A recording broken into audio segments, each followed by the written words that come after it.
নমস্কার বন্ধুরা, Sujata's kitchen and ফ্যামিলিতে সবাইকে আবারও স্বাগত। আজকে চলে এসেছি আর একটা সুন্দর রেসিপি নিয়ে, গরমকালে যেটা খেতে খুব ভালো লাগে, টক ঝাল মিষ্টি একটা তেঁতুলের আচারের রেসিপি।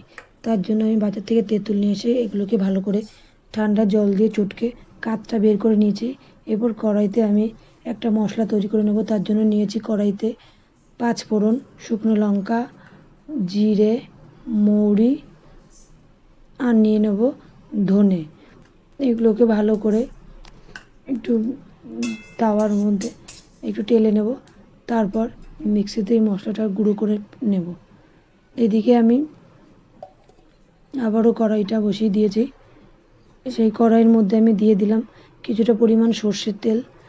তারপর আমি এর মধ্যে দিয়ে দেব গোটা 5 ফোড়ন। সোমবারে 5 ফোড়নটা দিলে মুখে যখন পড়বে বেশ ভালো লাগবে খেতে। তারপর আমি এর মধ্যে দিয়ে দিলাম আগের থেকে কাত বের করে রাখা তেঁতুলগুলো। তারপর এর মধ্যে দিয়ে দেবো সামান্য পরিমাণ বিট নুন। নুনটা আপনারা স্বাদ মতনই দেবেন। আর আমি এখানে নিয়ে নিয়েছি আখের গুড়। আখের গুড়টা আমি এই তেঁতুলের মধ্যে দিয়ে দেবো। দিয়ে দেওয়ার পর ভালো করে নাড়িয়ে নেব। গুড় থেকে যে জলটা বেরিয়ে এসছে সেটাকে ভালো করে আবার নাড়িয়ে নেব। তারপর আমি এর মধ্যে দিয়ে দেবো একটু স্বাদ মতন চিনি। চিনি দিলে কী হবে, আচারটা একটু গাঢ় হবে এবং আঠালো হবে।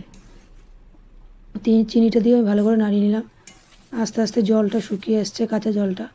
আর দেখুন কি সুন্দর আঠালো হয়ে যাচ্ছে আচারটা। এই আচারটা এবার আমার রেডি হয়ে গেছে, সুন্দর কালার চলে এসছে। আর এর মধ্যে দিয়ে দেবো আমি আগের থেকে রেডি করে রাখা গুঁড়ো মশলাগুলো। এটা দিয়ে ভালো করে আবার মিশিয়ে নেব। এই আচারটা খেতে এত টেস্ট হয়েছিল, সেই পুরোনো দিনের স্কুলের কথা মনে পড়ে যাচ্ছিলো, যখন আমরা টিফিনের টাইমে আচার কিনে খেতাম দোকান থেকে। তেঁতুল আচারটা এত টেস্টি হয়েছিল। রেডি হয়ে গেছে আমার তেঁতুলের আচার।